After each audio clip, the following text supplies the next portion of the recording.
하나님께서 우리 렘넌트 찬양을 기쁘시게 받으셨습니다. 오늘 찬양은 특히 우리 렘넌트들이 마음 다해서 담고 부르는 찬양 같습니다. 나의 나된 것은 하나님의 은혜입니다. 인사하시죠. 아멘.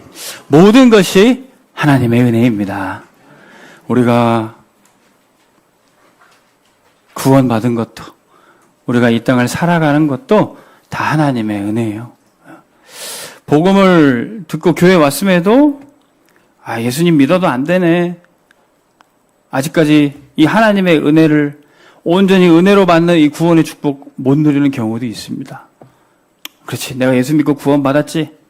그런데 이제는 내가 열심히 내 힘으로 내가 노력하면서 살아야 돼. 이렇게 구원은 받았지만 또 삶은 내 힘으로 살아가는, 은혜 받지 못하고 사는 그런 종교생활도 많이 있습니다.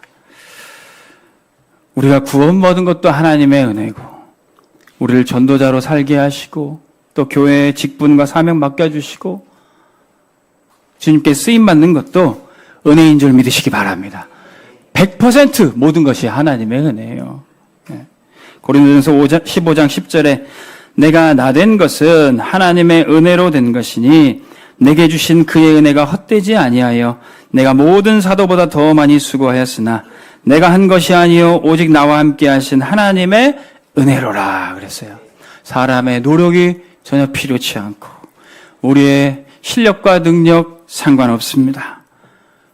우리를 모태 지을 때부터 우리를 하나님의 형상으로 창조하실 때 우리가 노력한 건 아무것도 없어요. 우리 렘넌트들 뱃속에서 뭐 노력한 것 있습니까? 그냥 하나님 은혜로 여러분들이 태어났어요. 그러나 하나님 떠나서 멸망당하고 고통 가운데 있더라도 하나님이 구원자 예수 그리스도를 보내셔서 우리를 구원하셨어요. 이 예수 그리스도 믿기만 하니까 은혜로 구원받았습니다. 여러분들 십자가에서 주님 죽으시고 사단의 권세를 꺾으시고 우리의 죄를 해결하실 때 우리가 한 것 뭐 있습니까? 아무것도 없어요.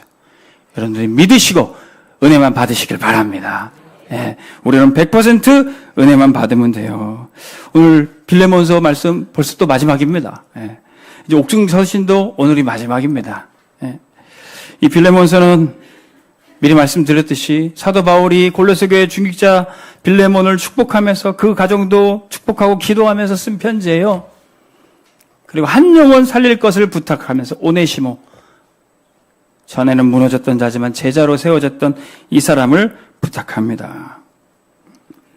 자, 이 빌레몬 같은 응답을 우리가 받아야 되는데 은혜 받으시면 됩니다. 저도 이렇게 메시지 준비하다가 기도하면서 문득문득 생각이 나요. 내가 어떻게 은혜를 받아서 이렇게 귀한 온빛교회 말씀 심부름할 수 있도록 이렇게 세우심을 받았을까? 어떻게 이렇게 귀한 중직자들 만나서 함께 전도운동 하게 됐을까? 생각하면 할수록 은혜입니다. 여러분들도 이 예배 시간에 그 은혜 확인하시기 바랍니다. 하나님 여러분들 중직자로 불러주셨어요. 전도자로 우리 렘넌트로 세워주셨어요. 그 은혜 여러분들 발견하시면 됩니다. 그러면 우리 중직자들이 또 우리 청년들도 미리 중직자 응답 받을 텐데 미리 언약으로 붙잡으세요. 중직자는 은혜 받으면 3가지 축복 누립니다. 전도자의 보호자, 동역자, 식주인입니다. 첫 번째, 전도자의 보호자는 어떤 응답을 받습니까? 중직자는 자원하여 전도자를 살리고 즐겁게 교회를 돌봅니다. 우리 13, 14절 같이 읽습니다. 그를 내게 머물러 있게 하여 내게 복음을 위하여 갇힌 중에서 내 대신 나를 섬기게 하고자 하나 다만 내 승낙이 없이는 내가 아무것도 하기를 원하지 아니하노니 이는 너의 선한 일이 억지같이 되지 아니하고 자의로 되게 하려 함이라. 아멘. 중직자는 당연히 세워진 이유가 전도자를 보살피고 돌보고 하는 일이에요.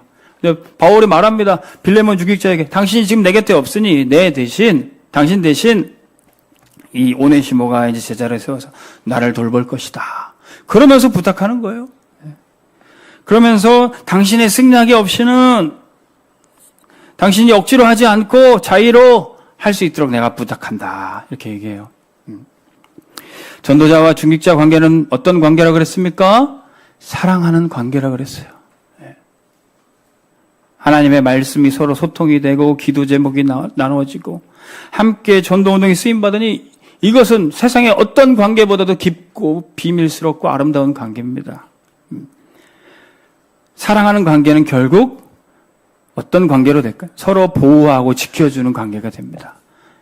병원에서도 보면요, 아픈 환자가 갔어요. 환자가 너무 아프니까 어떤 약을 먹어야 되는지 어떤 진찰을 받았는지 그 결과 듣는 것도 힘들 때 아무개 보호자님 일로 오세요. 간호사가 이렇게 불러요. 보호자가 대신 듣습니다. 근데 그 보호자는 어떤 관계입니까? 사랑하는 부부 관계, 또 부모와 자녀 관계, 가족 관계입니다. 보호자는 사랑하는 관계에서 이제는 서로를 돌보고 치유하고 책임지는 관계 속에 있게 됩니다. 전도자와 중직자가 그 관계라는 거예요. 어떤 권사님이 이렇게 식사하시면서 포럼하시더라고요. 목사님, 진짜 우리 교회는 요새 진짜 식구 관계 같아요. 식구라는 말이 이해가 돼요. 말씀 받고 예배 끝나고 포럼하고 도시락 먹으면서 너무너무도 가까운 관계가 되었다는 것입니다. 이것이 우리 교회 안에 날마다 은혜 누리면서 실감되시기를 주의 이름으로 축복합니다. 베드로전서 5장 1절에서 3절에 보니까 너희 중 장로들에게 권하노니 나는 함께 장로된 자요 그리스도의 고난의 증인이요 나타날 영광에 참여할 자니라. 베드로가 장로님들에게 권면을 하는데 나도 장로다. 목회자도 장로입니다. 가르치는 장로. 그리고 장로님들은 교회를 돌보고 섬기는 장로. 그런데 이 장로들이 어떻게 쓰임받아야 되느냐. 베드로전서 5장 2절 너희 중에 있는 하나님의 양머리를 치되 억지로 하지 말고 하나님의 뜻을 따라 자원함으로 하며 더러운 이득을 위하여 하지 말고 기꺼이 하며 맡은 자들에게 주장하는 자세를 하지 말고 양머리의 본이 되라 그랬어요. 장로님들이 교회를 돌볼 때 억지로 하지 말고 자원하는 심령으로 하는 거예요. 욕심 부리는 자세가 아니고 섬기는 자세로 주장하지 말고 본을 보이라고 그랬어요. 사랑하는 관계가 되니 교회 안에 성도들을 돌보고 렘넌트를 가르칠 때도 주장하지 않고 명령하지 않고 본을 보인다는 것입니다. 본이라는 것은 모범을 보인다는 정도가 아니에요. 하나님께서 중직자에게 먼저 응답을 주신다는 것입니다. 모세가 있기 전에 이드로 장로님이 있었어요. 사무엘이 있기 전에 한나. 하나님은 항상 전도자 세우실 때 먼저 중직자에게 응답을 주셨습니다. 저 장로님이 저렇게 응답받으시니까 나도 저렇게 응답받아야지. 저 권사님 집에서 저렇게 말씀 운동이 일어나니 나도 응답받아야지. 우리는 이 전도 캠프 진행하고 있습니다. 먼저 응답받은 중직자들의 모델을 보고 모습을 보고 우리 렘넌트들도 나 저 장로님처럼 돼야지. 언약을 딱 붙잡게 되는 거예요. 하나님께서 우리 교회에 이런 장로님 권사님들을 세우실 줄로 믿습니다. 지금도 계속 세우고 계셔요. 그런데 어떻게 자원하는 심령을 우리가 얻습니까? 이사야 6장 8절에 내가 또 주의 목소리를 들으니 주께서 이르시되 내가 누구를 보내며 누가 우리를 위하여 갈꼬 하시니 그때 이사야가 자원하며 얘기합니다. 내가 이르되 내가 여기 있나이다 나를 보내소서 하였더니 그랬어요. 이사야가 언약 붙잡고 기도하는데 환상 중에 보좌에 앉으신 하나님을 배웠어요. 그 옆에 천군 천사들이 모여서 거룩하다 거룩하다 거룩하다 만군의 여호와여 이 찬양하는 것을 봤습니다. 이 보좌의 축복을 누리니까 이사야가 자원하는 심령이 부어져요. 저 죽어가는 영혼에게 누가 내 대신 갈고 주님이 물으실 때 주님 나를 보내주세요. 내가 여기 있습니다. 자원하는 심령을 허락하시는 겁니다. 오늘 우리 예배 드릴 때 우리 중직자들에게 이 보좌의 능력을 허락하시길 간절히 소원합니다. 저 죽어가는 한 영혼에 누가 갈고 한 영혼을 그리스도께로 누가 인도할고 주님 나를 사용하여 주옵소서. 이 기도가 여러분들의 시작되시길 바랍니다. 그런데 간다고 바로 저 영혼이 돌아오고 말씀 알아듣고 그렇지가 않아요. 이사야 6장 9절에 보세요. 여호와께서 이르시되 가서 이 백성에게 이르기를 너희가 듣기는 들어도 깨닫지 못할 것이요 보기는 보아도 알지 못하리라. 10절 이 백성의 마음을 둔하게 하며 그들의 귀가 막히고 그들의 눈이 감기게 하라. 염려하건대 그들이 눈으로 보고 귀로 듣고 마음으로 깨닫고 다시 돌아와 고침을 받을까 하노라. 아니, 말씀 딱 한번 전해주면 알아듣고 돌아오면 되는데 안 돌아와요. 말씀 딱 듣고 깨달으면 되는데 못 깨달아요. 복음 편지 3과 4과 다락방 계속 하는데 알아듣는지 못 알아듣는지. 이 중직자가 예배만 회복하면 힘이 날 텐데 그게 쉽지 않아요. 그런데 그럼에도 불구하고 전도자는, 중직자는 이 한 영혼 향해서 가는 겁니다. 나를 보내소서. 때로는 하나님이 막아놓으신 응답 같아요. 하나님이 닫아놓으신 문 같아요. 그런데 저 영혼을 향한, 저 현장을 향한 기도는 계속 쌓이고 있습니다. 이사야도 가는 거예요. 주님, 언제까지 제가 해야 됩니까? 언제까지 다락방 해야 됩니까? 듣지도 않는데. 11절, 황폐하고 사람이 없고 황폐한 곳이 많을 때까지니라. 얼마나 황폐한지 이사야 6장 13절, 그 중에 10분의 1이 아직 남아있을지라도 이것도 황폐하게 될 것이다. 밤나무, 상수리 나무가 배임을 당하여도 그 구루터기는 남아있는 것 같이 거룩한 씨가 이 땅에 구루터기니라. 응답이 없는 것 같지만요, 하나님의 어느 시간에 렘넌트를 일으키시게 될 것입니다. 예. 말씀이 안 듣는 것 같은데 어느 순간 말씀이 거룩한 씨처럼 담겨져 있어요.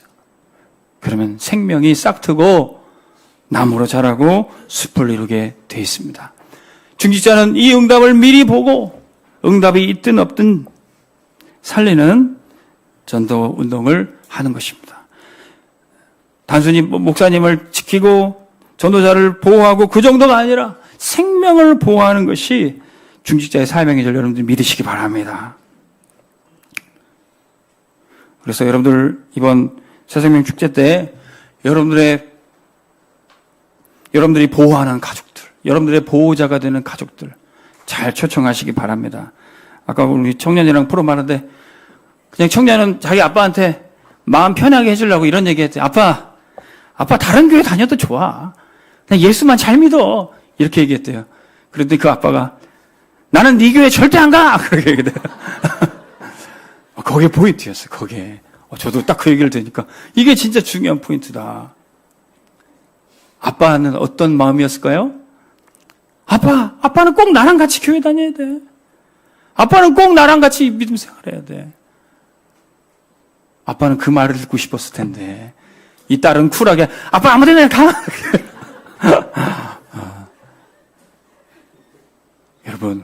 여러분의 남편에게 여보, 당신은 꼭 우리 교회 다녀야 돼.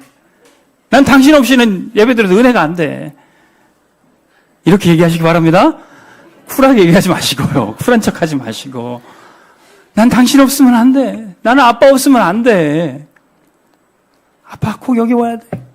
나랑 같이 은혜 받았으면 좋겠어. 이게 사랑하는 관계고 이게 보호자 관계예요. 하나님이 이번 새생명 축제 때 은혜 주실 줄 믿습니다. 그러나 지금 잠깐의 문제 있을 수 있어요. 잠깐의 문제는 영원한 응답으로 바뀝니다. 15절 말씀 같이 읽습니다. 아마 그가 잠시 떠나게 된 것은 너로 하여금 그를 영원히 두게 하매리니. 아멘. 때로는 이 렘넌트가, 이 중직자가 문제 생길 수 있어요. 그러나 그 문제는 잠깐이고 영원한 응답으로 바뀌게 될 줄 믿습니다. 베드로전서 5장 10절, 모든 은혜의 하나님 곧 그리스도 안에서 너희를 부르사 자기의 영원한 영광에 들어가게 하시니가 잠깐 고난을 당한 너희를 친히 온전하게 하시며 굳건하게 하시며 강하게 하시며 털을 견고하게 하시리라. 이 오네시모가 원래 빌레몬 집에서 일하던 종이었다가 나가면서 빌레몬에게 근심과 걱정과 금전적인 문제를 안겨다 줬어요. 근데 그게 잠깐이란 거예요. 결국에는 바울 통해서 복음 받고 이 오네시모는 아주 중요한 제자로 서게 되는 것입니다. 고린도후서 4장 17절에서 18절, 우리가 잠시 받는 환난에 경한 것이 지극히 크고 영원한 영광에 추구한 것을 우리에게 이루게 함이니 우리가 주목하는 것은 보이는 것이 아니요 보이지 않는 것이니 보이는 것은 잠깐이요 보이지 않는 것은 영원함이라.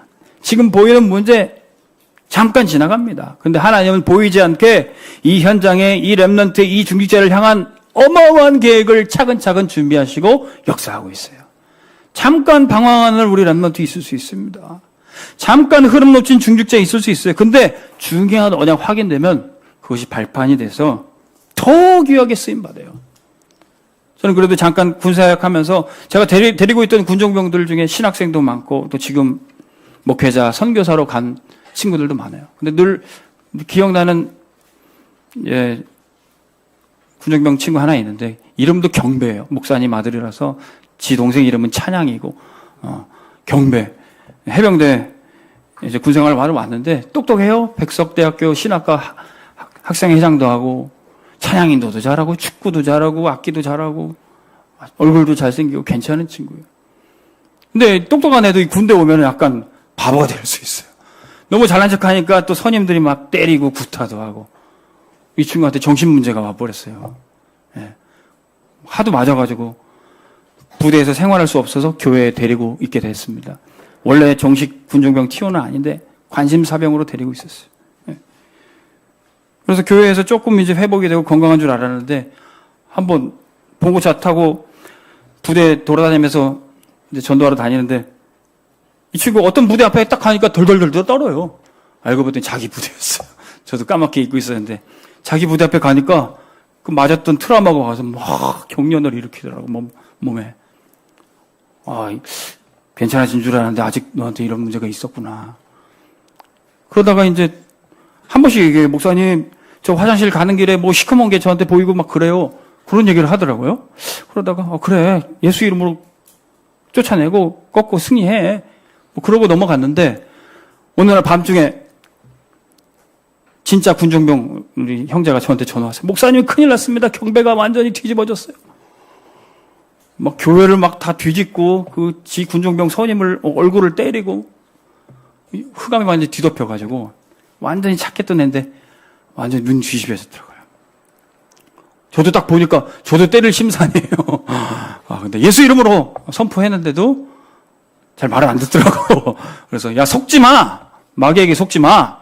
그래 호통을 치면서 했더니 그제서야 쫙 누그러들더라고요. 눕혀놓고 너 진짜 그리스도가 네 인생의 주인 되지 않으면 안 돼. 네가 신학성경이고 목사님 아들이어도 네가 이 사단한테 속으면 넌 사역도 할 수 없을 뿐더러 완전히 네 인생 완전히 망하는 거야. 진짜 그리스도만 붙잡아야 돼. 1시간 눕혀놓고 막 기도하고 하니까 애가 편안히 잠들더라고요. 예. 그래서 뭐 그때 당시엔 넘어가는데 어떤 문제가 이 아이에게 내재되는지 알지 못해요. 근데 예전에도 제가 한번 말씀드렸지만 해병대 그 수색대 스키 훈련 가는데 저는 딱 잠깐 예배드리고 마치고 올라가려고 했는데 바퀴가 눈길에 확 미끄러져서 터져버렸어요. 그래서 하루 그 부대 현장에서 이제 숙박하면서 머물렀는데 그때 하나님이 이 아이를 딱 치유하시더라고요. 그때 부대 안에서 같이 선임들 후임들이랑 같이 자는데도 애가 아무 문제 없이 잠을 자면서 복음도 전하고 그때 애가 치유받더라고요. 잠깐의 문제였지만 하나님이 나중에는 뭐 영적 세계도 더 잘 알게 하시고 이런 문제 가진 사람들에게도 답을 줄 수 있는 전도자로 세우신 겁니다. 지금은 캄보디아에서 파송받아서 선교사로 잘 쓰임받고 있습니다. 잠깐의 문제인 것 같지만 우리 그 문제 속에서 영적 문제에 답을 얻고 복음으로 치유받으면 귀하게 쓰임받을 줄로 믿습니다. 그래서 우리는 이렇게 차세대 전도자인 렘넌트도 사랑으로 잘 건면하고 세우는 것이 바로 전도자의 보호자예요. 그러면 우리 청년들은 여기에 겸손히 순종해서 미리 응답 받습니다. 우리 16절 같이 읽겠습니다. 이후로는 종과 같이 대하지 아니하고 종 이상으로 곧 사랑받는 형제로 둘 자라. 내게 특별히 그러하거든 하물며 육신과 주 안에서 상관된 내게랴. 아멘. 이 오네시모가 주인한테 막 행패부로 난리치고 빌레몬 상처 주고 떠나버렸어요. 종일 때는. 근데 이제 바울 통해서 복음 받고 나니까 이제 바울이 부탁합니다. 이제 이 오네시모를 종과 같이 대우하지 말고 사랑받는 형제로 대우해라. 이 젊은 청년 이 오네시모를 중직자 빌레몬이 이렇게 잘 세우게 되는 겁니다.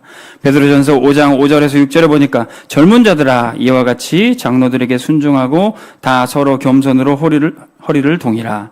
하나님은 교만한 자를 대적하시되 겸손한 자들에게는 은혜를 주시느니라. 그러므로 하나님의 능하신 손 아래에서 겸손하라.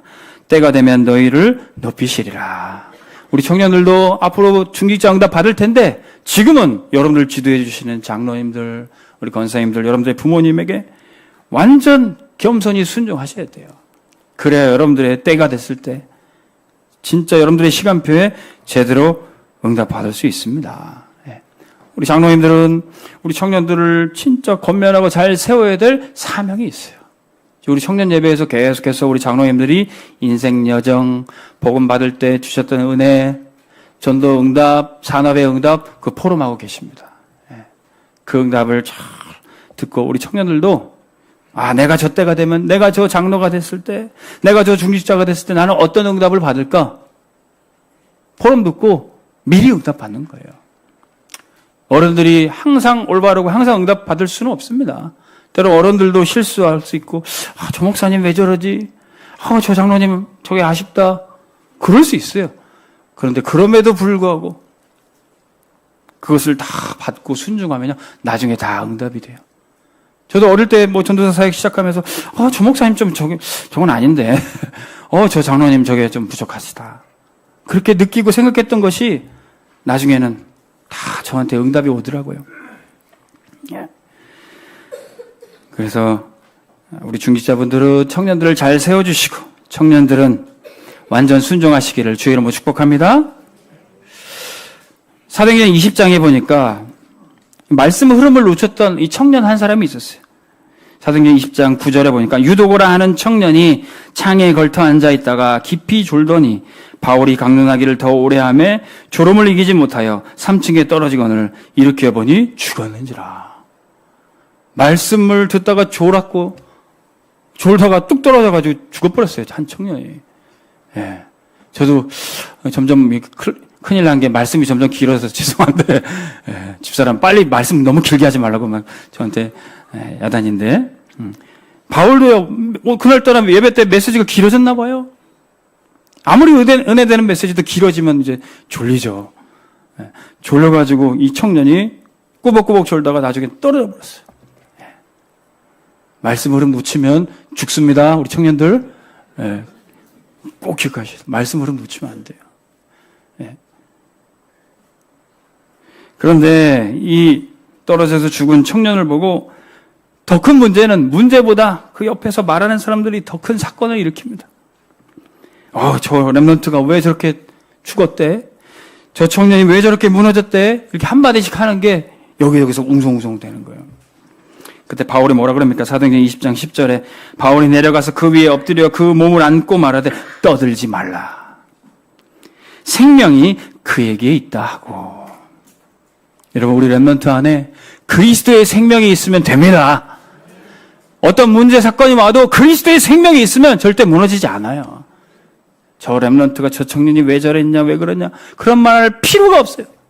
그리스도의 생명만 전달하고 그거 누리게 하면 돼요. 바울이 이렇게 이 청년을 살렸던 겁니다.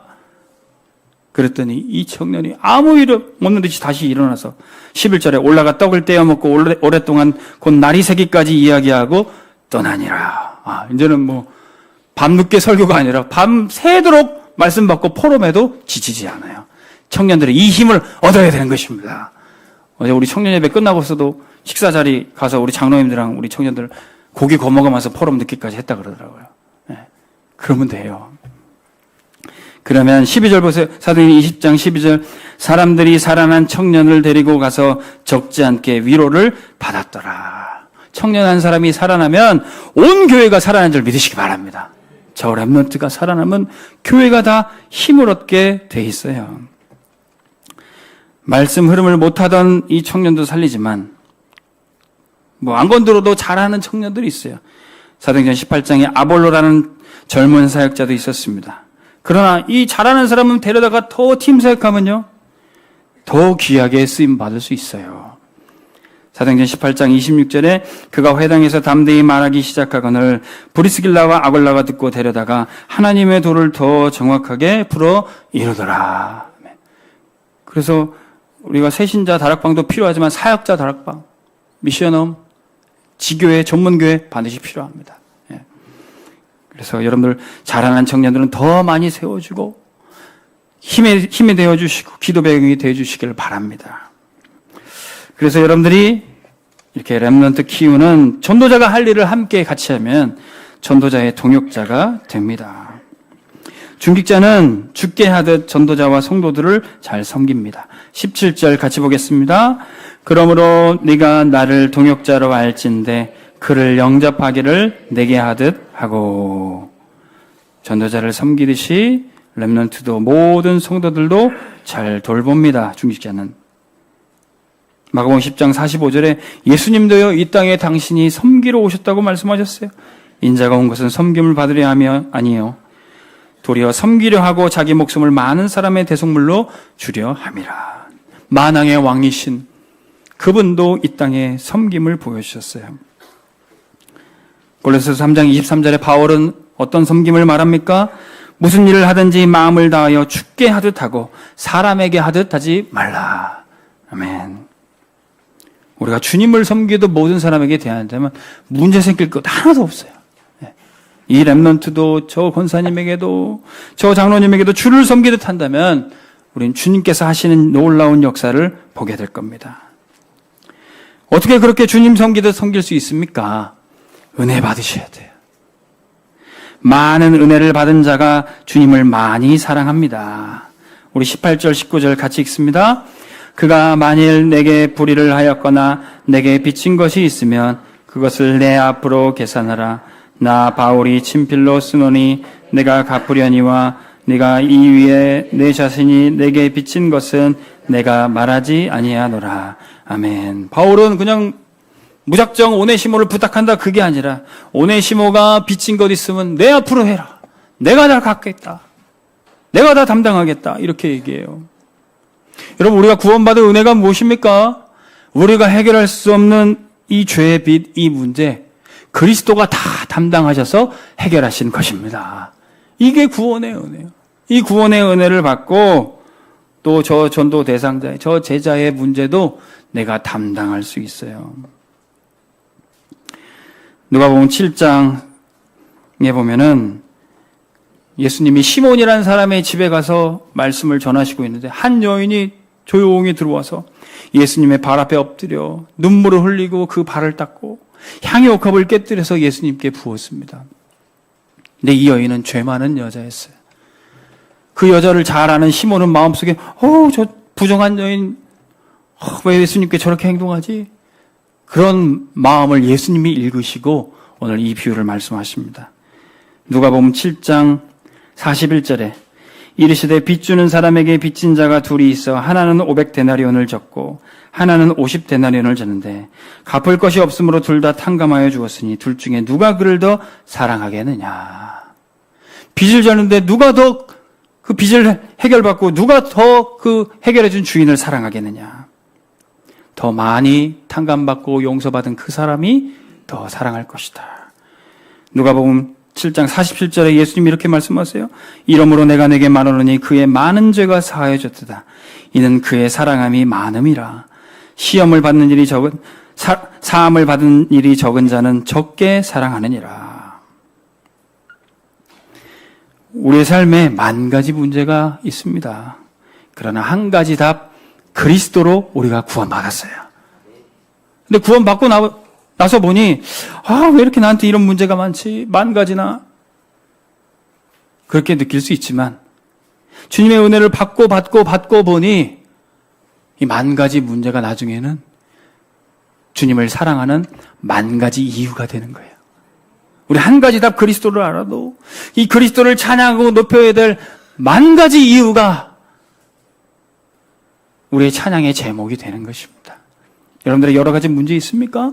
그 문제 그리스도가 다 해결하셨습니다. 여러분 그 많은 문제들이 주님을 사랑하고 주님을 높이고 찬양하고 경배해야 될 이유가 되시기를 바랍니다. 그래서 우리는 할 거 다른 거 없어요. 은혜 많이 받고 주님 많이 사랑하는 것밖에 없어요. 로마서 13장 8절 피차 사랑의 빛 외에는 아무에게도 아무 빛도 지지 말라. 남을 사랑하는 자는 율법을 다 이루었느니라. 우리는 만 가지 은혜를 받았기에 주님을 많이 사랑하고 그 은혜를 현장에 많이 흘려 보낼 것입니다. 그래서 우리는 앞으로 이제 이 은혜를 보내는 전도 사역을 기도하며 진행할 것입니다. 기도하며 하는 사역은요, 주 안에 기쁨과 평안을 얻고 더 넘치도록 응답받습니다. 20절, 21절 같이 읽습니다.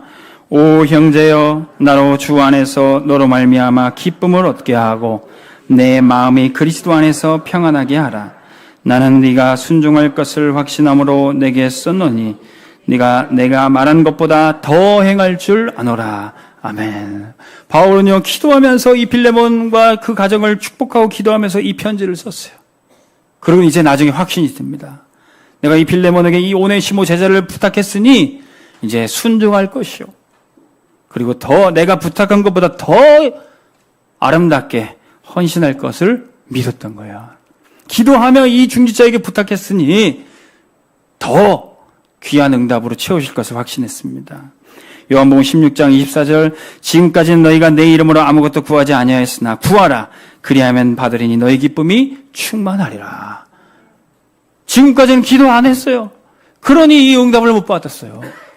간단합니다. 여러분들이 못 받는 응답을 못 받는 이유는 기도 안 해서 그래요.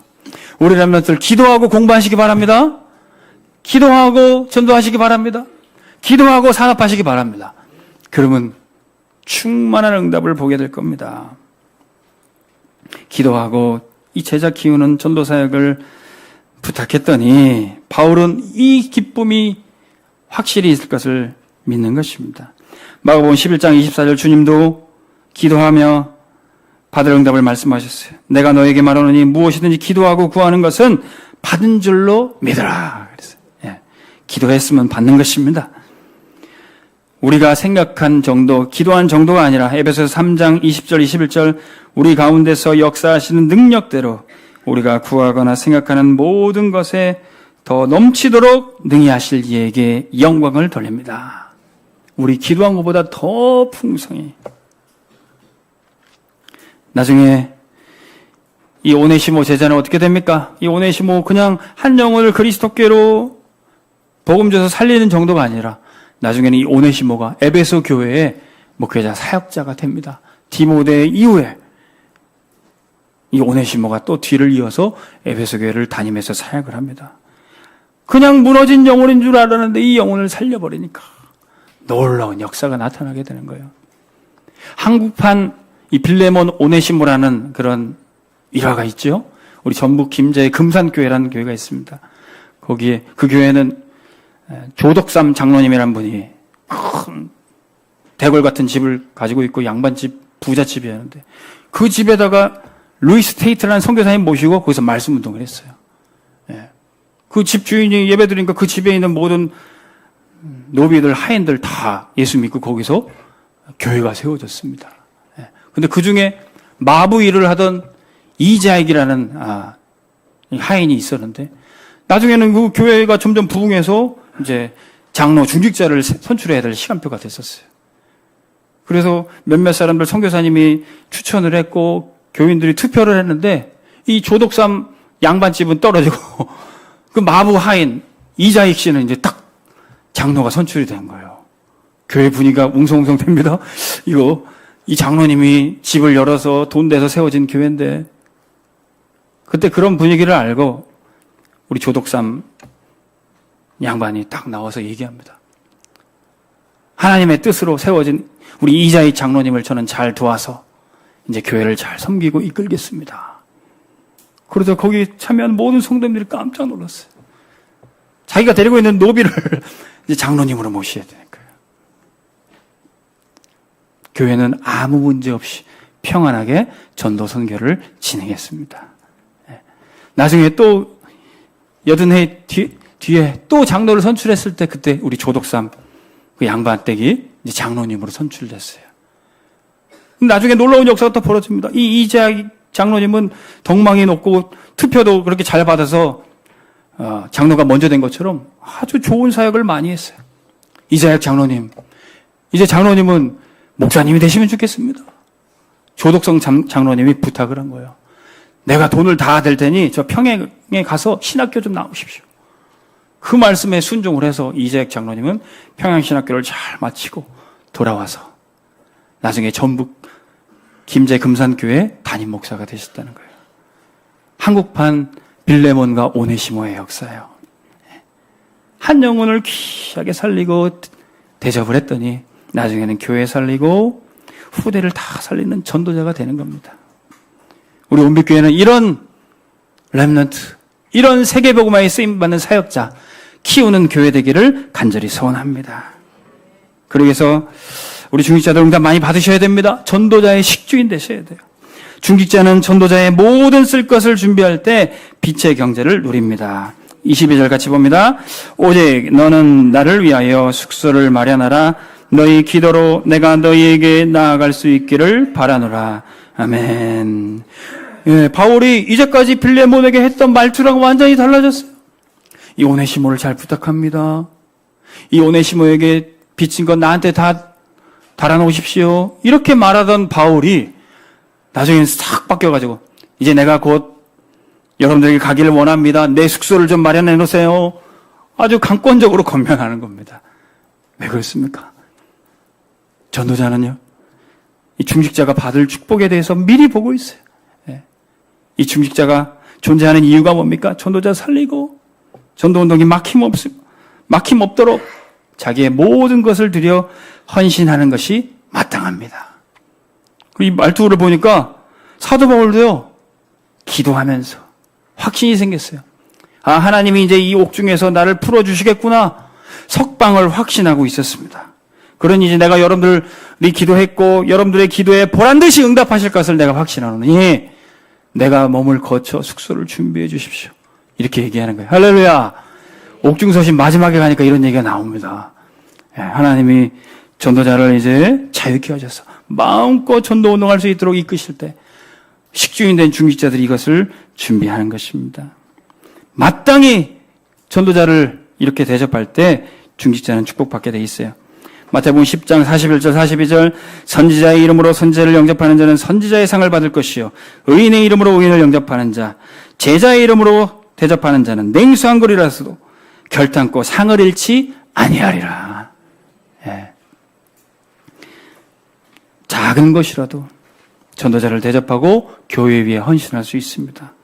꼭 부자가 돼서 내 사업이 하는 게 잘 돼서가 아닙니다. 지금 있는 적은 소득 가지고서 전도자를 대접하고 교회를 돌보고 살릴 수 있어요. 빌립보서 4장 17절에서 19절 내가 선물을 구함이 아니요 오직 너희에게 유익하도록 풍성한 열매를 구함이라. 내게는 모든 것이 있고 또 풍부한지라 에바브로 디도편에 너희가 준 것을 받음으로 내가 풍족하니 이는 받으실 만한 향기로운 제물이요 하나님을 기쁘시게 한 것이라. 나의 하나님이 그리스도 예수 안에서 영광 가운데 그 풍성한 대로 너희 모든 쓸 것을 채우시리라. 전도자를 대접하는 것은 하나님께 드려지는 향기로운 제물입니다.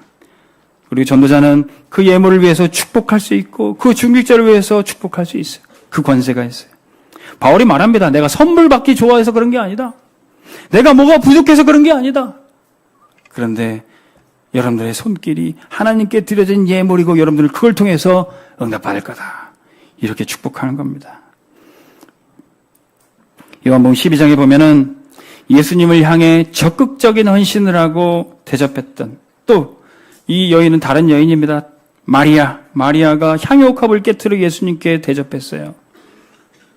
그랬더니 옆에 있던 가룟 유다가 아니 이 향유를 가난한 사람들에서 팔아서 썼으면 더 좋았을 텐데 이런 얘기를 합니다.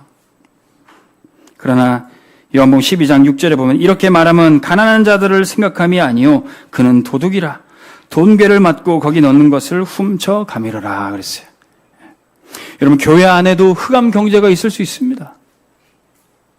교회 안에 하나님께 드려진 예물인데도 이것이 올바르게 쓰여지지 않으면은 사단만 좋아하는 일을 하게 돼요. 어떤 교회는 전도 선교도 안 하고 교회 안에 헌금이 계속 쌓입니다. 그래서 그거 가지고 뭐 교회가 땅을 산다니 뭐 펀드를 한다니 나중에 그게 교회 안에 문제가 됐어요. 재정 다툼이 되고 목회자와 장로 간에 분열이 일어나고 그런 교회들도 많이 있습니다. 교회 안에 당연히 하나님께 드려진 예물이 빛의 경제가 되었는데 흑암 경제로 바뀌었어요. 빛의 경제로 우리가 어떻게 바꿀 수 있습니까? 우리 교회는요, 7명의 우리 사역자가 오직 전도만 할 수 있도록 여러분들이 헌신하시고 그것이 식주인의 응답으로 드려지고 있습니다. 우리 교회는 교회 헌금이 남아있을 시간도 없어요. 매주 우리 교육자들 살해하시느라. 근데 딱딱 하나님 맞게 정확하게 딱 주세요. 하나님이 오직 전도 선교를 위한 경제, 그것을 빛의 경제로 쓰시는 줄 믿으시기 바랍니다. 여기에 헌신하는 전도자 살리는 비밀 결사대는 렘넌트 사역자가 되고 홀리메이슨으로 일어나게 됩니다. 23, 24절 같이 읽습니다. 그리스도 예수 안에서 나와 함께 갇힌 자 에바브라와 또한 나의 동역자 마가 아리스다고 데마 누가가 문안하느니라. 바울 곁에서 지키겠다고 생명 걸고 함께 있는 이 비밀 결사대들, 나중에 렘넌트 키우는 사역자 되고 홀리메이슨의 응답을 받습니다. 데마는 나중에 세상 따라 떠나가긴 하지만 여기 함께 있는 모든 이 대열에 서 있는 인물들이 전도자 살리는 것이죠. 누가복음 23장에도 보면 예수님 십자가 지고 가실 때 그 곁에 눈물 흘리며 따라가던 비밀 결사대들이 있었어요. 예수님 대신 십자가 졌던 구레네 시몬과 누가복음 23장 27절에 보니까 백성과 및 그를 위하여 가슴을 치며 술 피우는 여자의 큰 무리가 따라오는지라. 이들에게 주님 뭐라고 하십니까? 28절 예수께서 돌이켜 그들을 향하여 이르시되 예루살렘의 딸들아 나를 위하여 울지 말고 너희와 너희 자녀를 위하여 울라 그랬어요. 예수님 지키겠다고 나온 이들이 나중에 렘넌트 키우고 어린 양을 먹이는 그 팀이 되는 거예요. 초대교회 멤버가 되는 거예요. 우리 온백교회가 어떻게 세워졌습니까? 전도자 살리고 우리 교육자들 여러분들 지키겠다는 여러분들이 모여서 이 교회가 세워졌습니다. 그래서 하나님이 우리에게 렘넌트 맡겨주시고 지금 렘넌트들이 응답받아 서게 되는 줄로 믿습니다. 그래서 마침내는 홀리메이슨의 응답까지 주실 거예요. 복음의 당 캠퍼스, 우리에게 주시는 성전 건축의 언약입니다. 처음부터 말씀 받았죠? 신명기 6장 10절에 11절. 네가 건축하지 아니한 크고 아름다운 성읍을 얻게 하시며 네가 채우지 아니한 아름다운 물건이 가득한 집을 파지 아니한 우물을 심지 아니한 포도원 감람나무를 차지하게 하실 것이다. 할렐루야. 전도자 살리겠다는 비밀 결사대가 받아야 될 응답입니다. 마지막으로 이제 전도자의 식주인 되신 여러분들은 영적인 은혜를 많이 받으셔야 돼요. 식주인이라고 그래서 돈 많은 부자가 식주인 응답받는 건 아닙니다. 진짜 영적인 은혜를 많이 받고 참 자유를 누리는 사람이 전도자도 살리고 렘넌트도 키울 수 있어요. 돈 많다고 부자가 아니에요. 경제적 자유, 시간적 자유, 영적인 자유를 누리는 사람이 그게 부자예요. 돈 많아도 하나도 아까워 쓰지 못하는 사람도 있어요. 매여 있는 사람. 전문직이라서 월급 따박따박 돈 많이 들어오는데도 시간도 없어서 아무것도 전도도 못하는 사람도 많아요. 진짜 참 자유를 누리는 사람이 부자고 식주인의 응답을 누릴 수 있습니다. 25절 말씀 같이 읽습니다. 우리 주 예수 그리스도의 은혜가 너희 심령과 함께 있을지어다. 진짜 이 영적인 은혜를 누리면 돼요. 빌레몬이 부자라서 이 오네시모를 살리는 게 아니라 영적인 자유를 누리니 이 오네시모도 자유케 할 수 있어요. 갈라디아서 5장 1절에 그리스도께서 우리를 자유롭게 하려 하고 자유를 주셨으니 그러므로 굳건하게 서서 다시는 종의 멍에를 매지 말라. 우리가 받은 복음이 무엇입니까? 이 빌레몬서의 결론이 무엇입니까? 종된 자를 자유케 해서 살리라는 거예요. 사단의 종노릇하고 지금도 흑암의 비참한 현장에서 무너져 있는 자, 그리스도의 자유로 살리라는 겁니다. 로마서 8장 15절 너희는 다시 무서워하는 종의 영을 받지 아니하고 양자의 영을 받았으므로 우리가 아빠 아버지라고 부르짖느니라. 종은 항상 두렵고 떨어요. 언제 쫓겨날지 몰라요. 잘하든 못하든 언제. 그러나 아들은 절대 망하지 않아요. 아들은 절대로 쫓겨나지 않아요. 문제 있어도 다시 세워져요. 우리가 받은 은혜, 구원이 바로 하나님의 자녀가 되는 것인 줄 믿으시기 바랍니다. 그래서 바울은요, 처음부터 이 오네시모 만나서 영적인 아들로 삼았습니다. 빌레몬서 1장 10절, 갇힌 중에서 낳은 아들 오네시모를 위하여 내게 간구하노라. 바울은 영적인 아들 3명 있었습니다. 오네시모, 디모데, 디도. 이 세 사람한테는 꼭 편지 쓸 때 말할 때 너는 내 아들이다. 계속 아들이라고 표현했어요. 우리 온빛교회 모든 중직자들은 우리 청년들, 렘넌트들을 아들, 딸 삼으시기 바랍니다. 네. 저도 아들만 셋 낳고 참 핍박을 많이 받았었는데, 네. 아유, 목사님은 아들만 있어서 참 외로우시겠어요? 나중에 힘들겠어요? 조롱과 핍박을 많이 받았습니다. 근데 나중에 보니까 노아가 아들 딱 셋이더라고요. 그렇지. 세계복음 하려면 아들 셋 정도는 있어야지. 바울도 아들 셋이었어요. 네. 우리 온빛교회는 이 믿음의 아들들 일어나서 세계복음화 위에 귀하게 쓰임받을 줄로 믿습니다. 결론의 말씀, 이제 우리 온빛교회는 모든 성도들에게 이 은혜가 넘치게 될 겁니다. 성경의 결론, 빌레몬서의 결론이 바로 이 은혜예요. 주 예수의 은혜가 너희 심령과 함께 있을지어다. 성경의 마지막 구절 요한계시록 22장 21절이 주 예수의 은혜가 모든 자들에게 있을지어다. 이 은혜 우리 온빛교회 잘 받고 전도운동에 쓰임받기를 주의 이름으로 축원합니다. 우리 하나님의 은혜에 찬양하겠습니다.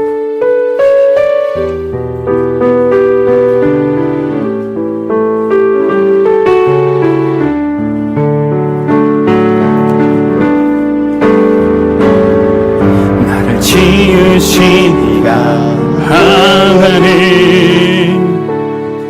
나를 부르신 이가 하나님,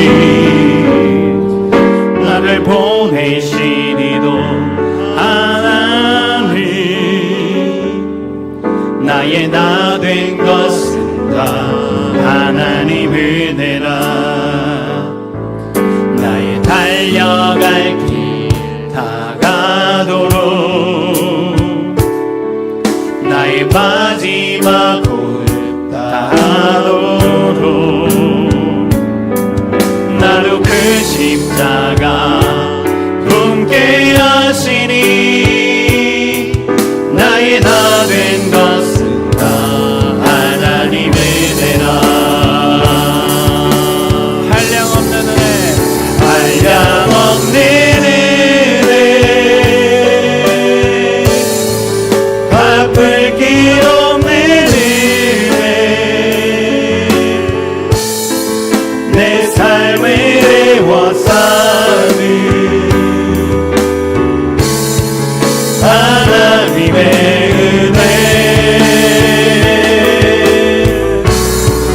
나 주저함 없이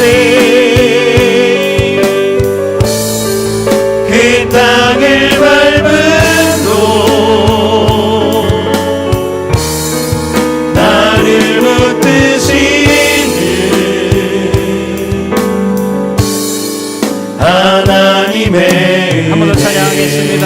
나를 지으신 이가 하나님, 나를 지으신 이가 하나님, 나를 부르신 이가 하나님이십니다. 나를 부르신 이가 하나님, 나를 현장에 보내시는 분이 하나님이십니다. 나를 보내시니도 하나님, 내가 하나님 자녀 된 것, 나의 나 된 것은 하나님의 은혜입니다. 하나님 은혜라. 나의 달려갈 길, 달려갈 길 다하도록 마지막 호흡까지도 나의 마지막 호흡 다하도록 나로 그 십자가 품게 하시니 나의 나 된 것은 다 하나님의 은혜라. 우리 오른손 들고 찬양합시다.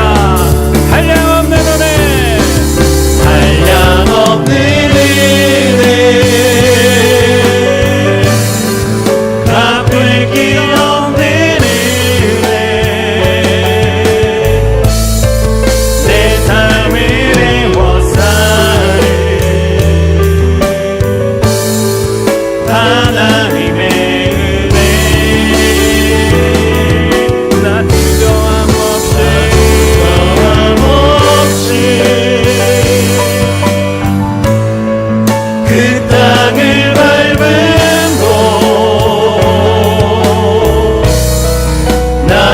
붙들고